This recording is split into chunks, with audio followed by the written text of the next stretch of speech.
So let me present this panel. We're having Richard Nephew, who's the Senior Research Scholar at Colombia University and former Department of State's Coordinator on Global Anti-Corruption, following the questions that were just asked. And Max Gruening, who's the Senior Policy Advisor at the Third Generation Environment. Can we all give them a wonderful round of applause? Thank you so much.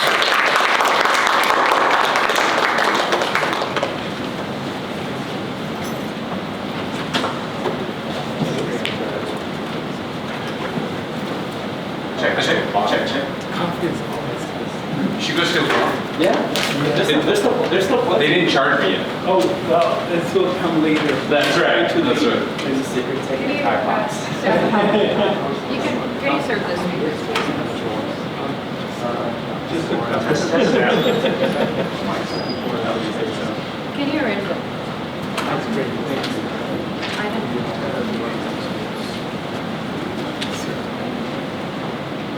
Thank you very much. So we'll proceed with our panel, and we're going to have it in terms of questions and also have some time for the audience to ask a lot.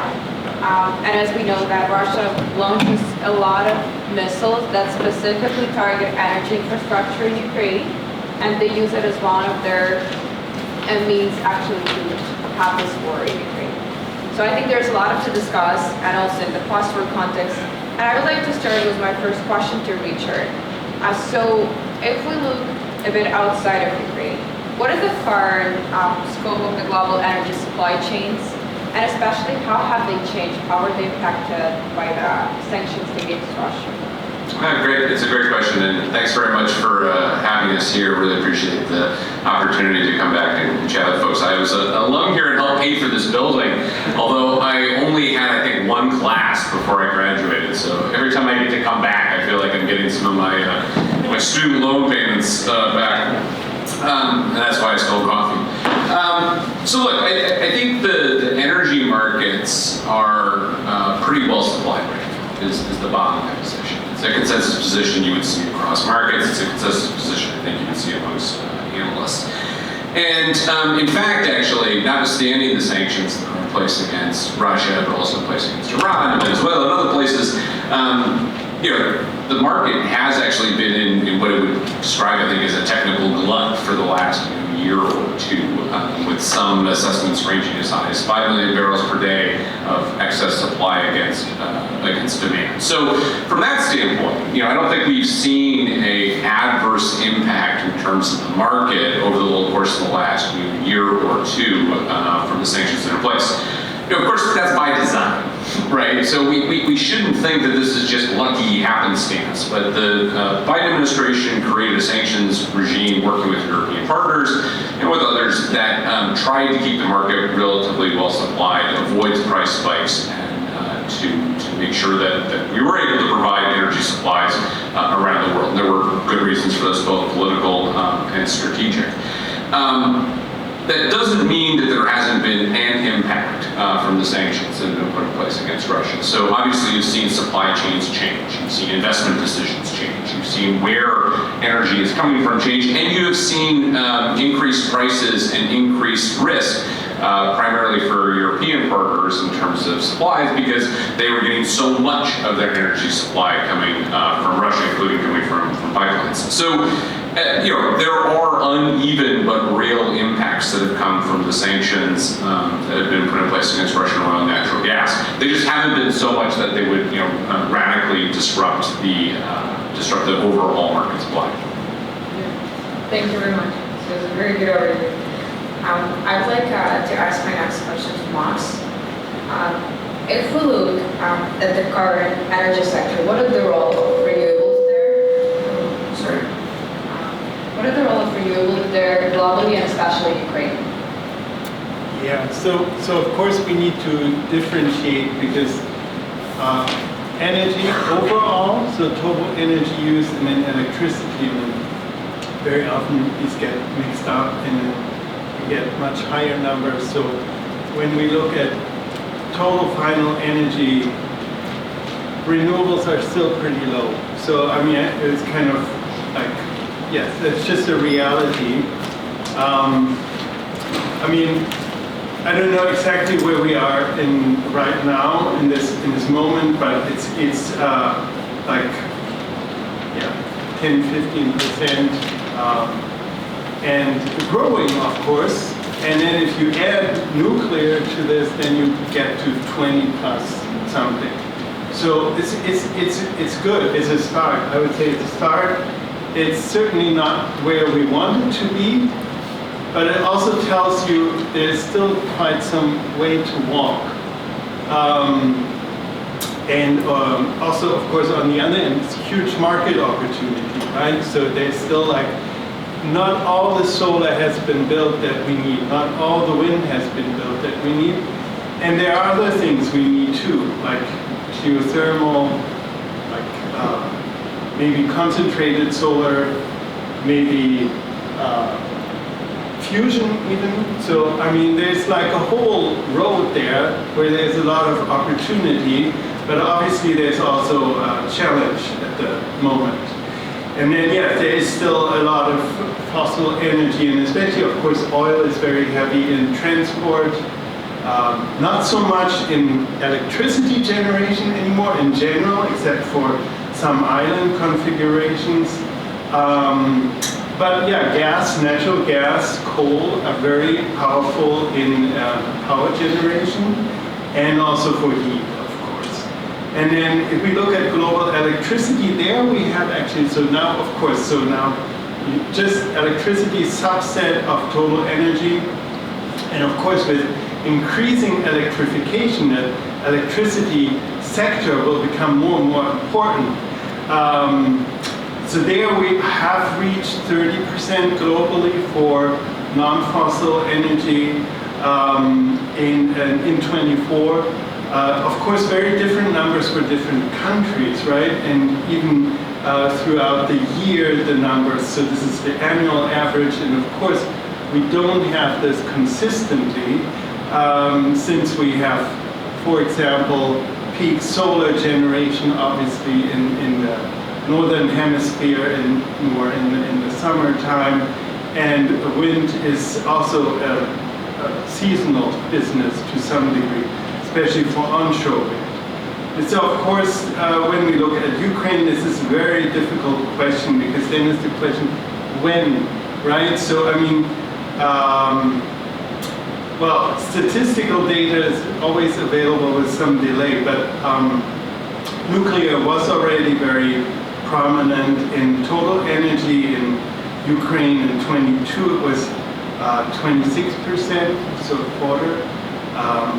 And if we look at the electricity sector, it's 55%, but that's grown. So that was before this massive onslaught on the energy system, because we had before in 22, in the early phase of the full-on invasion, we still had 20% coal and almost 10% natural gas.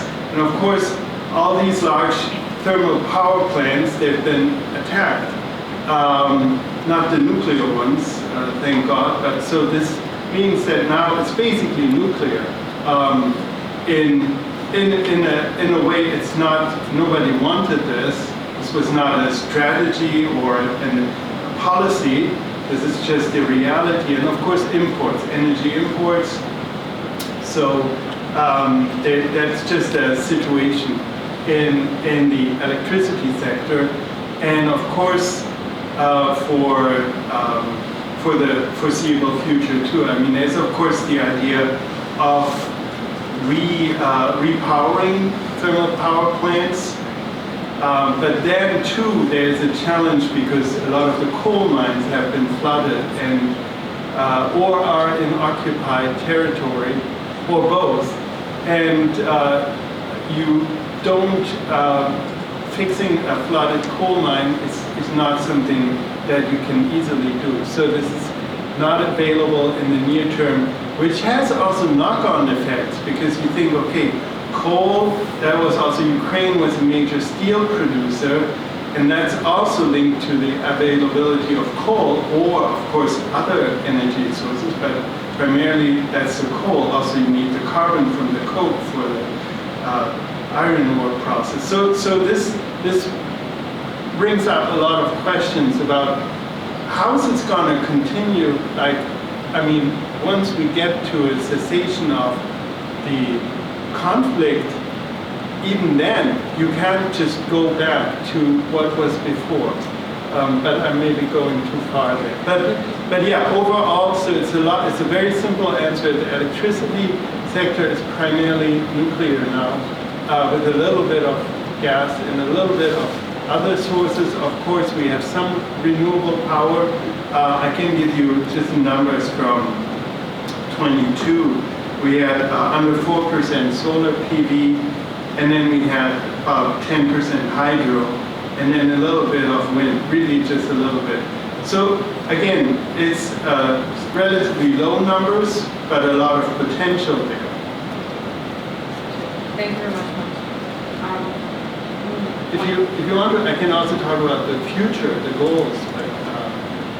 I think we could come back to Yes, it later yeah. when we figure out the situation that is right now. Discuss a bit more of that.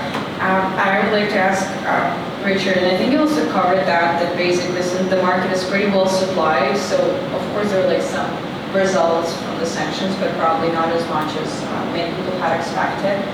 So maybe you can say, is there a way to make them more efficient so they would damage more Russian economy? And if they're like potentially even contribute to the change, general change of the tendencies of the global market, the market, for instance, becomes more green, or I don't know, anything else. Thank you. Yeah, it's a good set of questions. So I would say a couple of things. Even if the market is well supplied, that doesn't mean that there weren't impacts on Russia, right? Because the market's the market, so supply comes from a number of different places. And there was offsetting production that came in from other locations, especially as you're thinking about natural gas, for instance, the United States and elsewhere. So, the market as a whole was okay, and remains such. Russia did receive impacts, notwithstanding that. And I think you can see that in, some of the kind of macroeconomic impacts that have been, had in Russia. So, we're seeing inflation pretty high, somewhere in the neighborhood of 8 to 9%, which for Russia is reasonably high. We're seeing pretty high interest rates. I think I saw that the central bank, is holding at like 25% or something like that. So, I mean, very, very high interest rates, and that has a combination effect of depressing, the ability of your average company, your average business, and certainly your average citizen to be able to operate normally. Unemployment is low, but that's, in fact, there's actually a labor shortage, but that's directly related to the war, right? And also a lot of migration that has taken place as people have tried to escape being drafted into the war and being sent to Ukraine. So, there are some macro impacts that have happened, notwithstanding the fact that they aren't in an unemployment crunch, they're really in a cash flow crunch, in a credit crunch, and an ability to operate with that. And a lot of that comes down to sanctions, right? It comes down to the impact that's been had in terms of actual cash reserves, because very early on in the conflict, the United States and Europe froze Central Bank of Russia reserves, as well as other assets are being held by Russian entities, energy companies, banks, and so forth. There's also been a general loss of investment going into Russia. All the companies, ExxonMobil, BP and others that had oil and gas related deals have over time lost those, either because they themselves have decided to withdraw, sanctions have forced them to withdraw, or the Russians have forced them to withdraw. So a combination of those things has depressed a lot of the investment that was injecting capital into the energy sector inside of Russia. The question about whether or not sanctions are efficient and effective in this space, from a doing damage to the Russian economy perspective, I think you'd have to say yes. There is damage that's being done. That's a measurement of efficacy. But, certainly it hasn't changed Russian policy, right? It hasn't stopped the Russians from continuing to prosecute the war. It may have had some impact in terms of decision-making on the margins of what the Russians would have done or could have done. But, from a broader perspective, the real limitation on Russia's ability to operate in Ukraine has come from corruption in the Russian army, failure of Russian kit, inability to motivate the population, and to be totally blunt, the efficacy of resistance of Ukraine. And Ukrainian resistance, supported and armed by the United States and European partners primarily, has really limited what the Russians have been able to do. Certainly you could have had a more efficient and more effective sanctions regime. As I said at the outset, the Biden administration, working with partners, decided to limit the scope and scale of the sanctions program. They could have done more. And the primary way in which they did this was they didn't go after energy supplies writ large or try and clamp down on all of the export revenue that comes from it. Instead, they decided to have an oil price cap, which tried to essentially set the amount of money that Russia would get out of every barrel, hold it fairly low so it eventually have an onward impact on what the Russians are able to generate. But let's not lose sight of the fact that that price cap was set at $60 a barrel. Russian operating costs are somewhere in the neighborhood of like $10, $15 a barrel. So, the Russians were still making money and able to access the revenue that came from it. So you could have had a sanctions regime that flipped that presumption and instead gone after revenues, the same way we did with Iran and other places. But that wasn't the choice that was made because of concern about energy markets, because of the concern about the impact of that. So, the unwillingness to be as effective as possible, which I'm happy to talk about further if folks have questions, was a decision. It was not a reality of sanctions themselves not being capable of doing more. You asked a little bit about impact in terms of green transition and whether or not limitations in terms of oil supplies affected that. I think the answer to that is manifestly no. Certainly you have seen some, I would describe, more micro level adjustments as people have tried to improve their mix. And you nicely, Max, kind of outlined some of the ways in which that was manifest. I think you could similarly make an argument outside of Europe that there have been some adjustments. As much as anything, though, I think it's hard to de-link that from climate change as a general problem, which was encouraging people to make, transition bets. But those bets are being canceled right now by a lot of energy companies, and there still is a restriction on Russia's oil export. So, the relationship between those two things, I think, is not terribly clear. If you had a sanctions program that continued in perpetuity, maybe you'd see something more. But at this point, I certainly don't think you can make that argument. Thank you. And talking about this, mentioning Russian oil and natural gas, Max, could you tell us what could be the alternatives for the energy market if we want to move away from that? Yeah, of course, we've seen a lot of reaction coming like from the United States, for example, ramping up LNG exports for the gas crunch. Of course, the most dramatic aspect of the energy crisis in Europe was both the physical scarcity, but then also the market price for gas in Europe spiking in the first winter or in the first fall and then winter, and driving really energy costs across the board.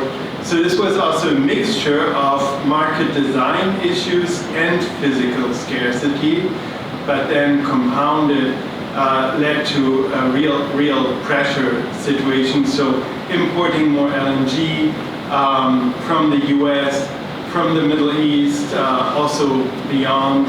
Also, of course, these new energy partnerships that both Europe at the European level, so as a team, but also then countries and companies individually have been trying to make, both in the Arab world, but also in Africa, also beyond that.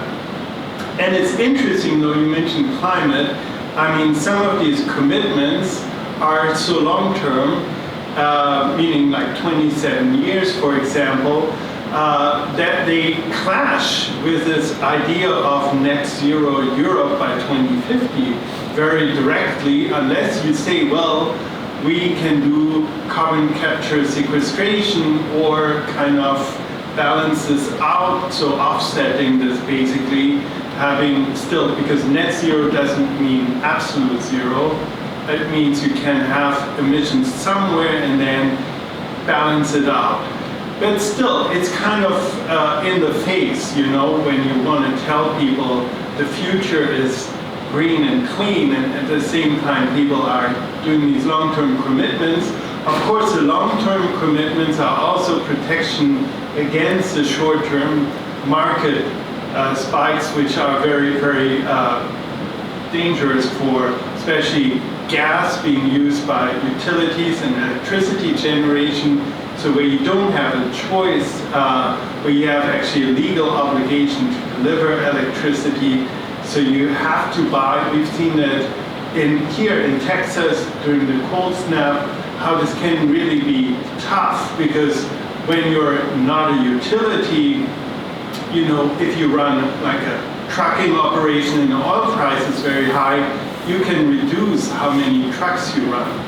But if you're a utility, you have an obligation, depending on the jurisdiction, to deliver electricity. And that's also then part of the contract that you have with the government for having your regulated monopoly or oligopoly or whatever the structure is. So that means they have to buy, and that means they have this fear. That also means in Europe, there's of course a lot of attempts both reducing gas consumption, and they got it down quite a bit, and it's a very mixed picture, because they got it down quite a bit very quickly, and some of it is efficiency measures, but some of it is also just losing economic activity. So this is of course the part of the story you don't want to necessarily to have front and center, because that's not the beautiful part. That is, for example, if you look at Europe, the fertilizer industry, which relied very heavily on natural gas as input, and that's just moved to the US, for example, and other places as well. But you also have other chemical industries which are heavily affected, but you also have, for example, aluminum, which only exists now in France, because they have a price cap on industry electricity prices, so you can do aluminum smeltering there in an economic way. But this is all kind of also then putting the big question about Europe's future. I know it's not the topic here, but the business model was built really heavily on getting cheap Russian gas in and then selling more expensive stuff to other people around the world. And this, of course, as a business model doesn't work if all of a sudden you pay for LNG, which by default cannot be at the price point, even if they wanted it to be at the price point, but just the liquefaction, the transport, and then the gasification. Just this adds just cost, so you can never be at the price point, even if there's no markup in it, of Russian pipeline gas, for example. And then you have Norwegian pipeline gas, which is now the #1 pipeline gas supply for Europe. But the big question is, and I want to throw this in here, you said it's all pretty okay right now, and I see that too, but then of course Europe has a strategy to have gas storage for the winter. So the idea is you fill it up over the summer, and then from November on you draw it. And so you can actually balance this out, and you have a safety cushion. There's a lot of storage in Europe because of geology, but the problem is, of course, with the end of the Ukrainian gas transit, the question is there, how can you refill it in time for the next winter? So right now, numbers are kind of okay. I mean, if we look at the overall numbers, they're still in the bandwidth of the 5-year average. They're below the average, but they're still in the bandwidth, and but they're tending downwards. And that's of course heavily dependent on weather too. So like the first 2 winters in Europe, they were very blessed by having a mild winter. Now they don't have a mild winter. And what does it mean? And just in numbers, the fill positions now are range very much. And I have Ukraine too. The reservoirs are below 8% now. So that's also a question. When you talk to Ukrainian officials, they always say, well, we have enough gas, we can manage, but this is not a very high fill situation. And then if you look at Germany, for example, it's now at 43%, which is kind of normal, but it's much lower than it was a year ago. And so this is kind of like a little bit of a question mark. I wouldn't say an alarm, but it's just a question mark, because that also brings you, now I want to make it very dramatic, but you know, I mean, now there is this, like, what they call in German Diktatfrieden, so dictated peace in the room, this idea. And there are people in Europe who are not very much against such a solution, because that would enable reopening the imports of Russian gas. This is not something they will be talking about very openly, but this is what some people bank on. And I think this is something we need to be really aware of. This is kind of like you have a recovering alcoholic and you put a pint of beer in front of them. So they have to, this is just the best stuff they can get. And if you look at Nord Stream, there's still one of the pipelines is still technically intact. So this is one of the daydreams some of the European politicians have. And of course we have a new commission, we have a shift of positions. So this is all, these are all very questions. How firm can they be, especially if they don't get enough pressure? Like the Biden administration was, of course, I mean, they were not doing 100% everything they could, like Arctic, LNG 2, etc. But they did some things and they put some pressure, keeping Europeans in line. So what will happen now? Who will keep people from falling out of line? Maybe I overstepped the time limit here, but I'm just, I mean, maybe you can tell, I feel this is really a problem. And it's a moral problem, it's an economic problem, and it's a geopolitical problem. And I think that many people can agree on this. I would like to shift the question that I would to a few. And I would like to address the fact if there is a need for global action in the energy sector, or if there is a possibility for building some kind of alliances, for instance, some kind of newer organizations, which countries should take a lead then? And especially we already have the OPEC, which is also a very interesting organization. So is there a need for global action and how should it look like? Yeah, I mean, of course there are a number of groups already out there. Some, I mean, there's the International Energy Agency, which of course has certain membership, which is mostly OECD countries, but also expanding.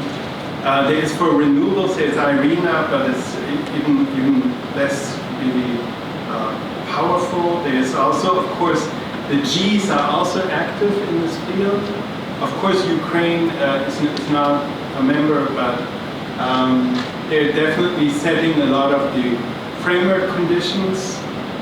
But I think there's definitely also space for more there. There's of course also the energy community still around. But so there are also regional platforms for cooperation. But there's really there is the question how can you do this? Also, besides the energy question, of course, minerals, the critical minerals question, there would need to be a platform on that side, because there is a consumer or buyer's platform with the mineral security program initiative. Yeah. But there is no producer coalition basically, which would be OPEC, and so there's definitely room for that, I would think. Yeah. Yeah, I mean, I guess I would come back to the first part of Max's answer here. There are a lot of organizations and engagement vehicles here too. The real challenge is, to what end would they engage and whether or not a collective action solution is plausible right now. I mean, if you think about the suite of things that we've tried to do, we being the international community over the course of the last 30 years, there are actually a lot of mechanisms, agencies, agreements, conventions, and similar. The problem has actually been on execution and making, if the question's about energy transition, it's actually about making that happen, making that stick. Part of the problem there is the economics of it, frankly, and whether or not you can convince enough people that it is worth the kinds of investments that have been there, and to date the answer to that's been no. And part of the reason for that is cost. Part of the reason that is that you have a lot of energy companies that have resources they've already leased or purchased and made investments in. And if you're an energy company and you've spent X million dollars obtaining a concession, you're going to spend what you need to get that money out of it again, right? And that's just plain economics. So I'm not convinced that there is a new thing that needs to be created as much as there needs to be the kinds of investments to make energy transition systems more efficient, reliable, and accessible in economic terms. If there were, then I think we would address a lot of these problems, and thus far, I think we're still working towards that. This is where, to me, some of the more kind of cutting-edge systems that are coming out, and Max mentioned things like fusion, for instance, are interesting in this space. I think on the slightly different question, but getting back to the point on sanctions policy and whether or not there's a relationship here too, again, we tried to use the G7 and the G20 to coordinate on some of these policies. The price cap is an example of execution there, and that worked to a certain extent with a certain amount of cheating and similar that happened there. I think there is always a space for more collaboration, but structurally, I don't know that you're going to have a new system that's going to be able to do that, or that would be worth the kinds of costs and investment that are there. Yeah. Thank you very much. Maybe we could shift focus to Ukraine, since we're discussing Ukrainian security, and Ukrainian security is impossible without the energy sector, without stable electricity supplies and energy needs. So how do you see, what are the steps that Ukraine should take to ensure that it has enough supplies, and especially you also mentioned that Ukraine's role in transition, previous role in the transition of the Russian gas. While taking all this into account, how should Ukraine develop and construct?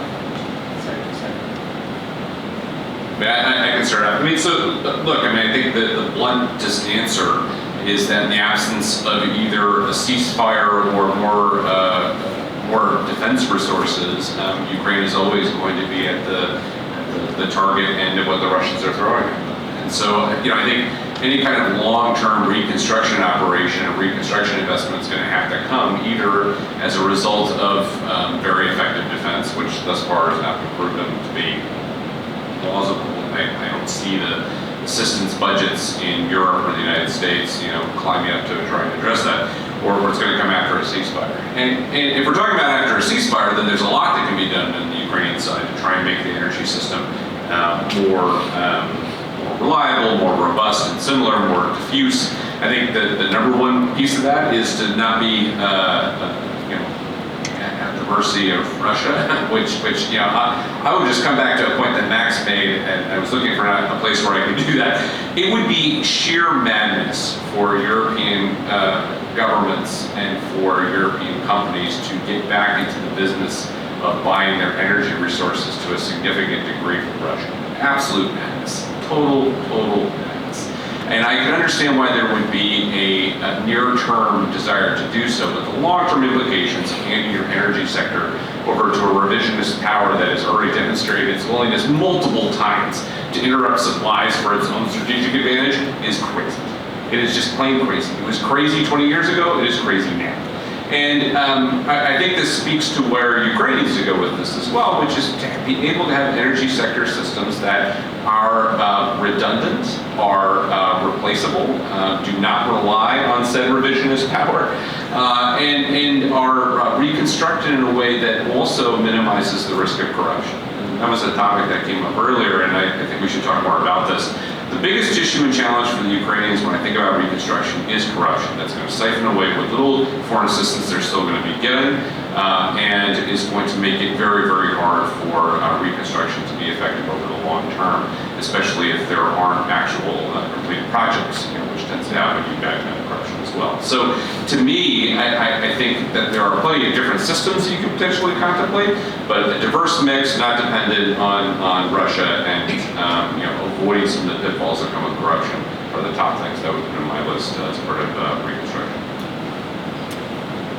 Yeah, I think I also want to look at this two ways. So one is during conflict, and then one is post-conflict. And right now, I think we've seen that there's interest in small-scale renewable hybrid systems, so storage and generation combined.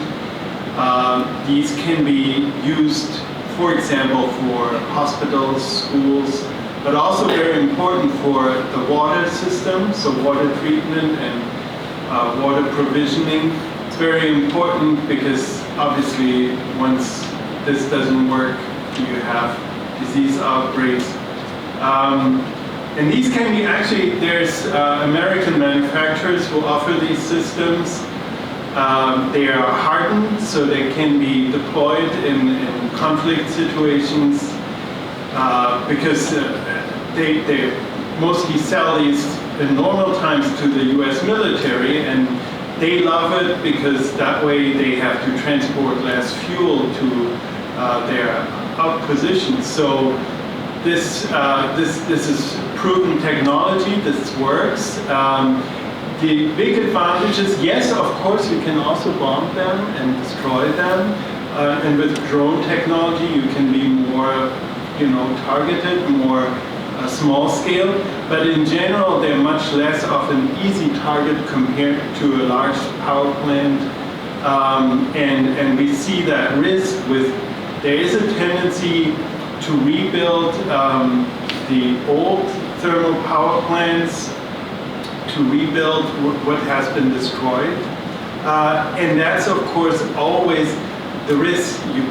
What you would need to have is basically like a Patriot system for each thermal power plant, and that's just very expensive and very difficult to get in this scale. So this was always the ask on the Ukrainian side. Well, for each plant we need one system, but then you can only get a handful of systems, and even that's difficult. And then what's with the rest? So this is really like a challenge that you can at least diffuse if you go distributed.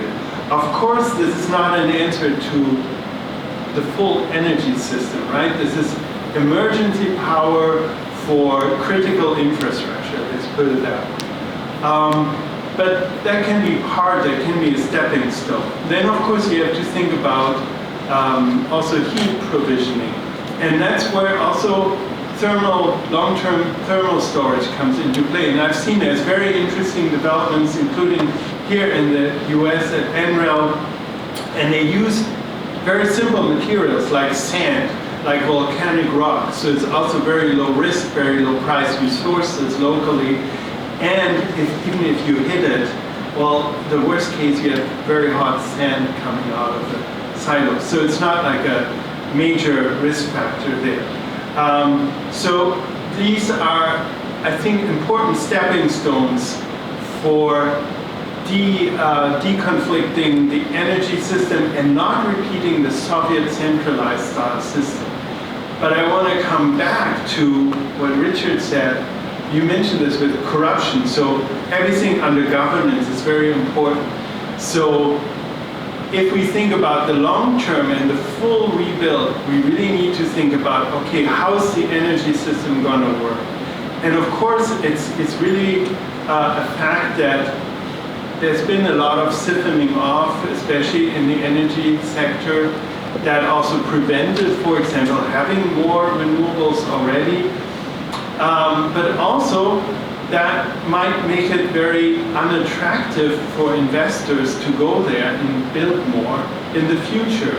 And in addition to that, we have to see, for example, in Europe, they have real trouble with the current, with their market design, which is an energy-only electricity market, and that means the last unit decides the price, right? So when you have scarcity. The last plant comes in at $1,000 per megawatt hour, and that's then what everybody gets. And this is, of course, doesn't make any sense because you have producers that have zero marginal cost or close to zero marginal cost, like solar, wind, or a nuclear plant, and they get the same amount as the most expensive peaker plant.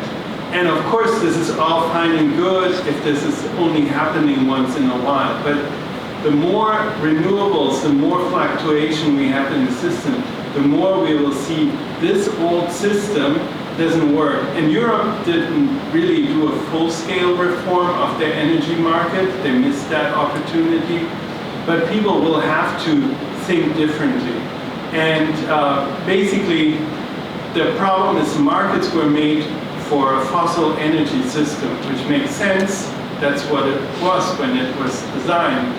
But now we're looking at a different energy sector where we still have a lot of fossils, but we have increasingly also renewables, meaning energy sources where you have a lot of capital expenditures, a lot of upfront investment, and then very little operating expenditures. So you cannot apply the same logic to this system. Otherwise, you have these negative pricing and then very high pricing fluctuating, making everybody crazy, including potential investors. So if Ukraine wants to be ahead of the curve, this is actually an opportunity. They can come ahead of this and they can come up with a new energy market that is also transparent and where people cannot skim off, and where you have basically a fair and open, transparent process that is ready for the future. I think this is very important. That would also allow investors to come in as soon as possible. I think we should open the Q&A session, and you can address your question to one of the panelists or to the panel. If you have any questions, maybe someone is interested in, especially in minerals that have been discussed recently, so please, don't be shy.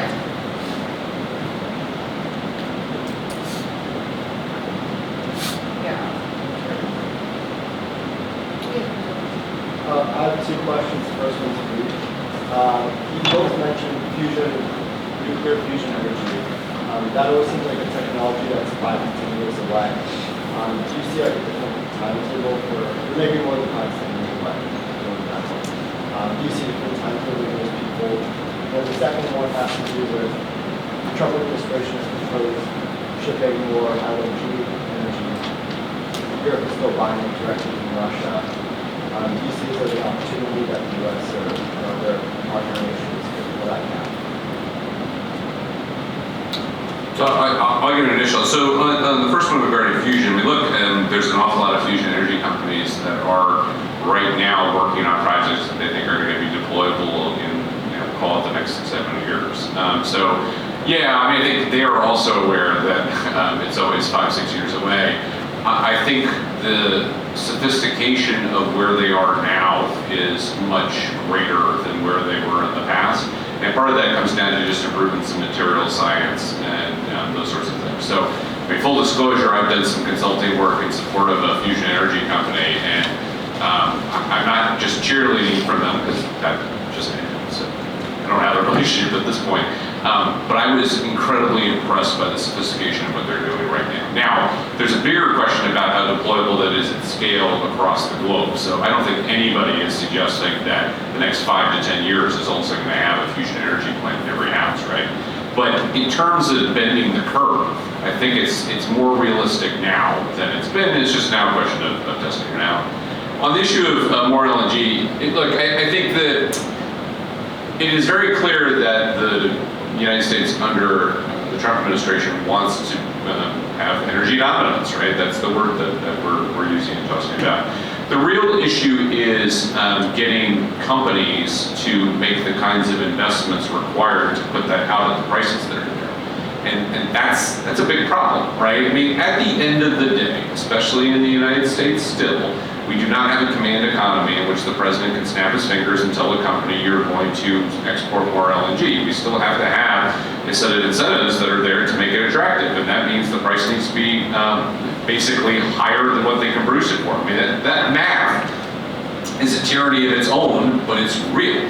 So, you know, I think there is every intention to push for more production. There's an intention to open up more lands for extraction. And what you're hearing from companies is we're good. We don't feel like we need to do that right now. The prices aren't supporting that. So is the ambition there from a national level? Sure. But as someone who has tried to convince companies to do things that companies don't want to do inside the US system, I can assure you they have the ability to say, no, we're good, and you can't do much to change that. So I don't know that it's going to fundamentally shift, notwithstanding what the president may say, unless he is prepared to do things to make companies do it. And that comes down to ordering them, which seems pretty implausible, or trying to provide them with sufficient subsidies that you can make the deals worthwhile. A heavily subsidized fossil fuel sector does not strike me as something consistent with massive budget cuts and with tax cuts as well. But you know, maybe that's something that's coming down the pike. At this point, I wouldn't say it's very plausible. Yeah, on fusion, and I have to say I come from a very fusion critical background. Also, of course, I'm German, so all Germans are very critical, not all, but the majority of anything nuclear, and of course fusion being one of the two nuclears, but usually people pile it together, even though it's so different. But so there was this initial skepticism, and also what both you and Richard, you said, it seems to always, the target seems to move with the calendar. But from what I heard and meeting with people this year and last year, the progress they're making, this is actually substantial. And I think just from a technical point of view, this is not fiction, this is actually based on solid science, and we're getting very close to it. So I do think this is actually something people should not fully discount. Yeah, there's no guarantee when this will be there and when it will be economically doable. But it's very attractive, and a lot of countries are involved. There's internet is one of the few fields where there's real international collaboration also happening, and these companies being very active. So this is promising. I think personally, probably if and it's no investment advice, but if I had to do a long-term investment, I would go there rather than on the small modular reactors. But that aside, we don't know when, right? So this is certainly not something when you want power in 2 years. That's not that. On the LNG side, I wanted to add, I totally agree with everything Richard said, but there's also the thing, of course, short term, you can't increase export capacity short term. What you can do is pull it from other countries, or other countries can cede their orders to Europe, which they've done in the 22-23 winter. So you can do this. How do you do this? Well, usually by offering a lot of money. That's what the Europeans did. That's also not a sustainable approach. That doesn't solve anything. But in the long term, yes, there's actually a lot of forecasts that predict in the 2030s a huge glut oversupply of LNG in the markets. Of course, nobody knows the future, and if China goes hyper crazy and the economy goes through the roof, then all these forecasts are rubbish, because that's really, I mean, European demand is just a thing, but that's pretty flat declining, but China would drive this. But we don't know. I mean, supposedly they're peaking their emissions. And if you look at demographics, then also in China, the huge growth times might be over. But then again, who knows, right? I mean, this is just looking at it from what's most likely. But yeah, so this is also very difficult to sell this to an investor. if you tell him, oh, will you please take $4 billion and build this export terminal that needs whatever, 20 years to write it off, because we need LNG this winter. And then they say, well, what's about the other 19 years? Is there a guarantee? And then you say, no, this is your risk. It's a market economy here. This is your risk. And then the investors say, well, no. I mean, that's just very simple. So yeah, it's very difficult. And of course, it's also very risky to invest in a lot of infrastructure that's used or needed in this year, in the next 5 years, but then not. I mean, what will we do with it? There are, of course, ideas to build these in a dual way, that you can also do hydrogen export or ammonia, and that you can, but this sounds really good from a policy perspective, and policymakers will say yes, but if you ask engineers, they will probably say this is not working like that. So that's a bit of the problem. And yeah, so not a real answer maybe, but just saying it's tough. Thank you so much for coming. My name is Jordan Grossman and I'm an undergrad here.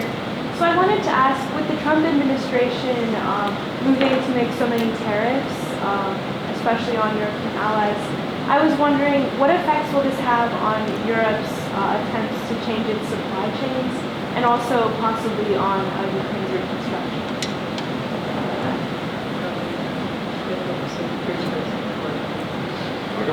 Well, I mean, of course, there's no clarity yet what the tariffs will be. We'll hear on April 1st or something? Or Second. He's superstitious about the first. It's probably good, because people will make fun of it anyway. Yeah, I think there may be a target there regardless. So, but I think a lot of it is, of course, negotiable at this point, because, I mean, having this in April, it means now is the time, and Šefčovič, the trade commissioner for Europe, was just here this week to start the talks, and so there's a lot of conversations happening.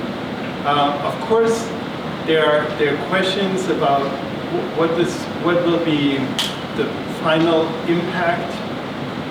There's also, of course, the EU-Ukraine trade. That's another question.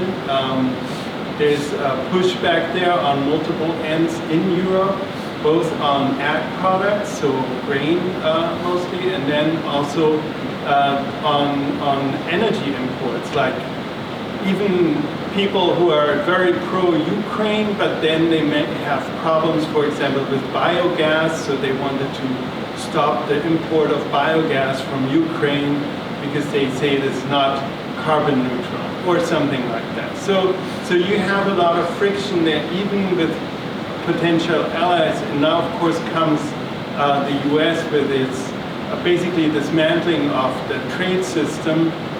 I don't think this will necessarily impact the European economy severely. There is, of course, I mean, some countries will be hit harder, but mostly some companies will be hit, like car makers. But I think there'll be a compromise deal to be reached, including probably some purchasing agreements, like to balance out the trade imbalances, which is very important for the president.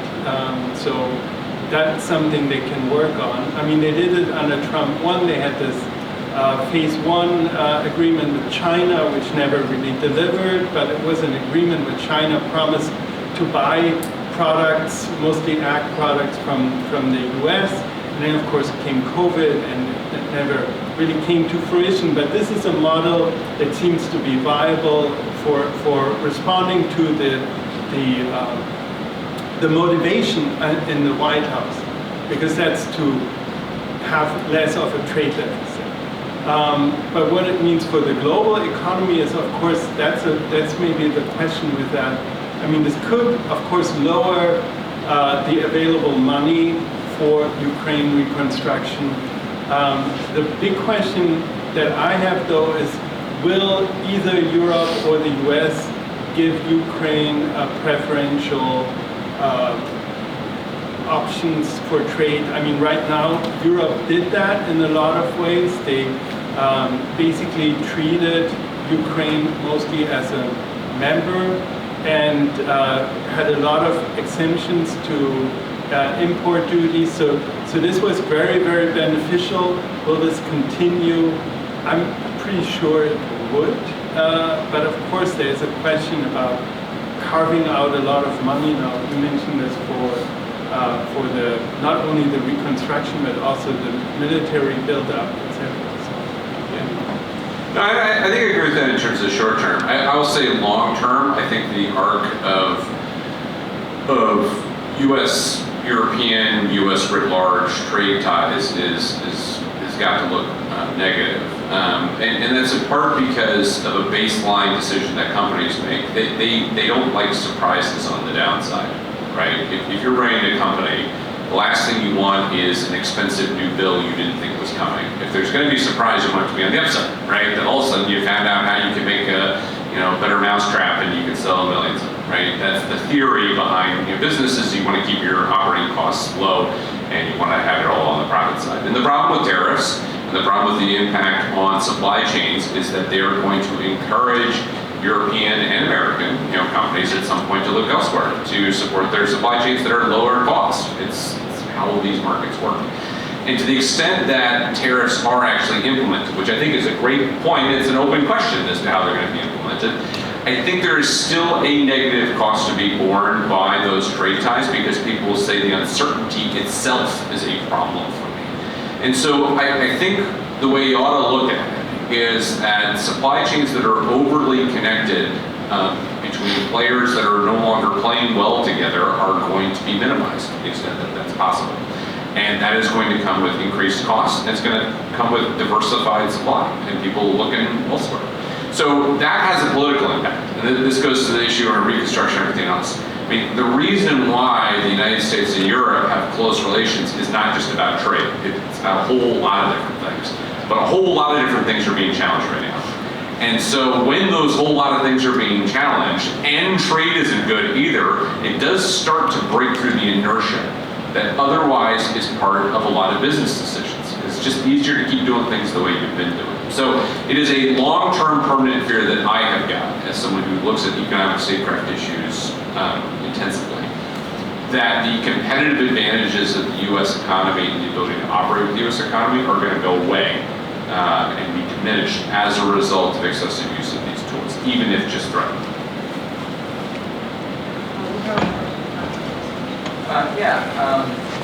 So since the war in Ukraine started, Europe has talked a lot about breaking their reliance on Russian energy. And as far as I understand, correct me if I'm wrong, they are still fairly dependent.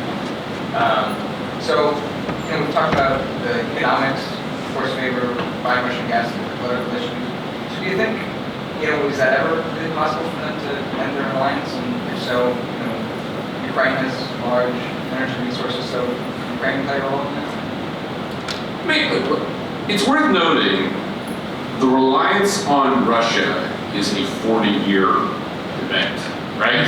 It didn't start 20 years ago, it started 40 years ago. I wrote a paper on the natural gas pipelines. The original ones are being built between the Soviet Union and Europe, which the Reagan administration was having issues with. By the way, it's a fascinating case. You want to see a case about tariffs and sanctions threats going completely sideways? Go read that, because it talks a lot about how Europe came together, and this was Europe, being led at the time by noted Ameriphile Margaret Thatcher. She had a throwdown with Ronald Reagan over this issue, and they were the bestest buddies in the entire world. And it comes down to the fact that Europe decided that it was both in its economic and its strategic advantage to have this relationship, and they didn't particularly care that much if the United States was bothered by it. Now, what I would say is that 40-year history of developing these ties is hard to unwind. You can't do it overnight. But I think some of the arguments the Reagan administration and subsequent administrations have been making about over-reliance now finally make sense, right? They hadn't made a whole lot of sense, now they make a lot more sense. And I think that is going to push for changes, and some changes have already taken place.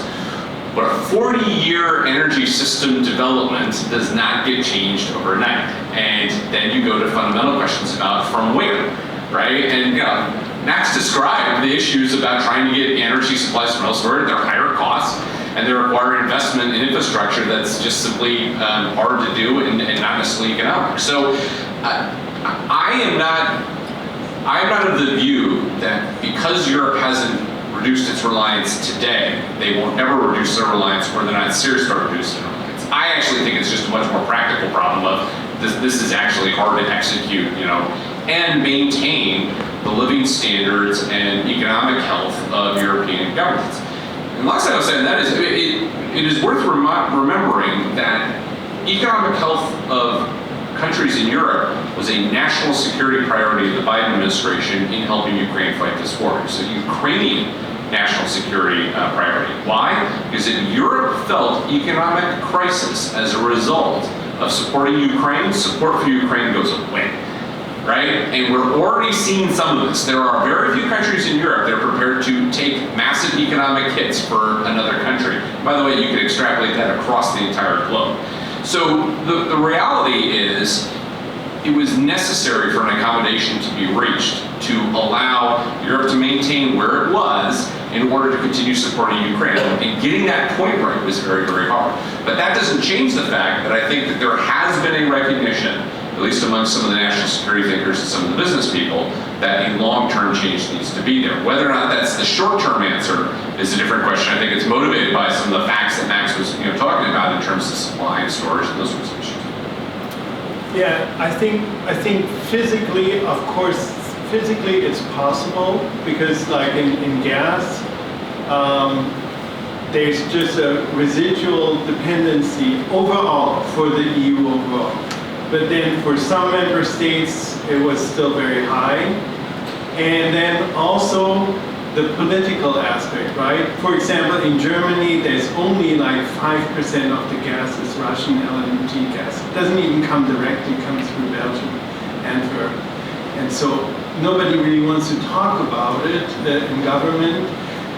It's not officially really there. And of course, you go to them and you say, look, it would cost you only like it's cost money, but it wouldn't be impossible, especially for the Germans, to say, okay, we're out. But nobody sees this as a politicians. They really, like what you said, they operate in the space. How do the voters see this? And if there's an uptick in cost and there is no real geostrategic fallout from this, because kind of everybody does it in a way, except for the US. The US gets uranium, so that's their legacy connection. But then, yeah, and then even, uranium, you can talk about really crazy things like the plan to build enrichment facility in Germany right now. It's a crazy story. We could fill another hour about it, because it's a joint venture, Rosatom and Framatome, and I was first, we have to boycott this, and then somebody came to me and said, well, actually, if we let them do this, then they'll produce Russian type fuel rods that will then break the Rosatom monopoly globally. So it's actually, energy security-wise, it's really good if we let this go forward. And I'm like, I know nothing about this, and I think, I just scratch my head, and I think, whom am I supposed to believe here? And the same stories with the gas, right? I mean, it's, of course, you would think it's not that much, and we should just cut it. But then the Central Eastern Europeans, they were already on the heels, and Viktor Orban, but also, what's his name? Fico. Yeah. And you don't want to lose them for good into the Kremlin sphere, right? So they're kind of interested in a way. So they're kind of almost leaving the Western sphere. And so how do you retain? That's always the gamble there. With oil, of course, it's a totally different story.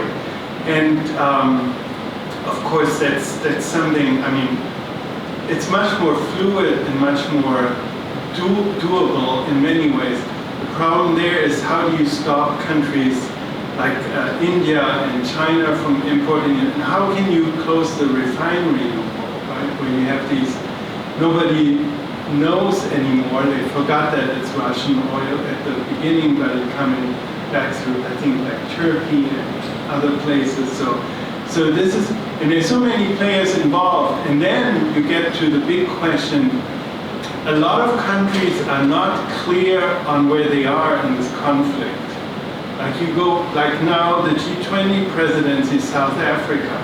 I mean, they're parts of, how many of these countries went to the BRICS leadership meeting last year in Russia? And you think, what news sources do you have? And you have in this group, you have Brazil, I mean, which is a celebrated partner in many regards, but there we totally lost them on that. India is also not really dependable in this regard.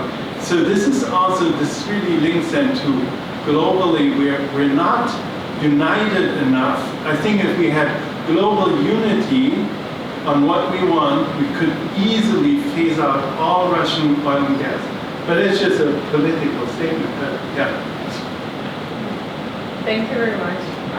I think we covered a lot, and there is much more to cover. Energy is an incredible subject, and there you can start unpacking and unpacking, it's just never ending. But we're unfortunately short of time, and we would like to thank you for your time. Let's give a round of applause to all. We also prepared some little certificates to thank you for being today with us. Yep. Thank you very much. Thank you very much. Thank you. Thank you. Appreciate it. Yeah. Thank you. Yeah. Thanks very much. Yeah, absolutely. Yeah. Good to meet us. And to all our participants who stayed till our last panel, thank you so much for being here this early morning. And if you still haven't seen, we have a photo exhibition